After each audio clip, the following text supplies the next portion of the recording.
आज हूँ कार्तिक मासर पंचुकर द्वितीय दिवस अर्थात बड़ एकादशी आ बड़ एकादशी की नहीं ब्रह्मधाम ब्रह्मगिर प्रभु अलारनाथ पीठ पूरा चंचल हो जाए ये हूँ तार वास्तव चित्र आपण मानक देखा ये हूँ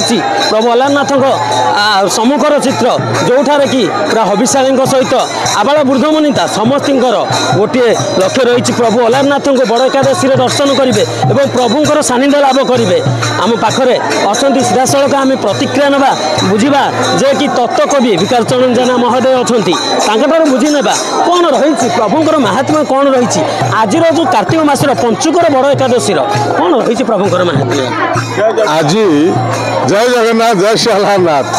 आज पंचुक बड़ एकादशी भगवान श्री अलारनाथ बेढ़ा एकादशी बेढ़ा कहले भगवान चयंती विग्रह मदन मोहन भगवान अलारनाथ होती मणि विग्रह आदिनाथ आजानुलंबित बाहु जगन्नाथ ब्रह्मगिरी शांत श्री श्री ब्रह्मनारायण अलारनाथ कि भगवान चरित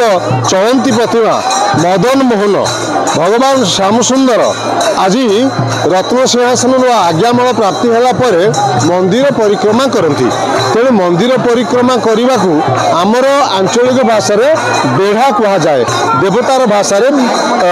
आम वेद उपनिषद भाषा बेढ़ा कहुए तेणु आज अलारनाथ बेढ़ा बड़ एकादशी बेढ़ा आज आप देखिए हजार हजार लोकंर भक्त मानकर माँ हविशाली मानकर जो भिड़ लगी आप माने आश्चर्य हे लाइन एपर्यंत भी सरुना तेणु यहीटा आमको एत आनंद देती ये जो पर्व बड़ एकादशी भगवान तो हरिशयन एकादशी तार शयन करते देवोत्थान एकादशी दिन से उठे एवं पार्श्व परिवर्तन एकादशी दिन पार्श्व परिवर्तन करते किंतु आज भगवान जो चयंती विग्रह बेढ़ा परिक्रमा आप देखिए 50 मेलू ऊर्ध हे आम गोटे आनुमानिक कहे 50 मेलू ऊर्ध संकीर्तन एवं नाम प्रेमर भक्त मानकर जो कोलाहल एवं भगवान को दर्शन करवा एवं पंचुक भगवान को शीतलमय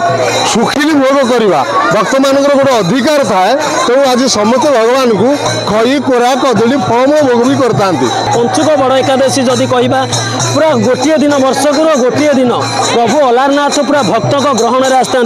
भक्त पाखक आसी जहाँ को पूरा दर्शन करते पूरा आमर समस्त हविशाली माने एवं भक्त माने किसी हविशाली प्रतिक्रिया नेबा सीधा सड़क ये तार देखुए नाम संकीर्तन में पूरा मधुल हो माहौलटा पूरा सरगरमय हो पूरा आध्यात्मिक परिवेश सृष्टि होती पंचुक बड़ एकादशी दर्शन करने पूरा अपेक्षा आम देखु कहे केते खुशी लगे पूरा खुशी मन खुशी आनंद पूरा केत आसिले आम आसलुनी 2टा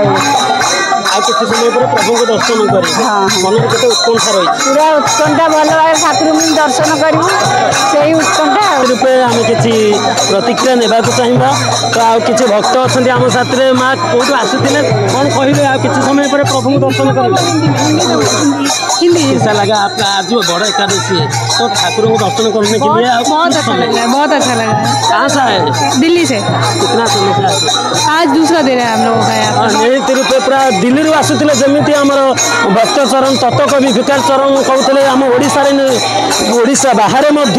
प्रभु अलारनाथ जमी कहते जे जगन्नाथ से अलारनाथ जगन्नाथ अलारनाथ रूप में भक्त मैंने दर्शन करने कौटे कौटी उत्कंठा रही है प्रभु बाहर को आसबे निज गंभीर बाहर को आसबे एवं भक्तों पाखक आसबे भक्त मैंने पूरा प्रभु को दर्शन करेंगे ब्रह्मगिरी प्रशांत दास MBS TV।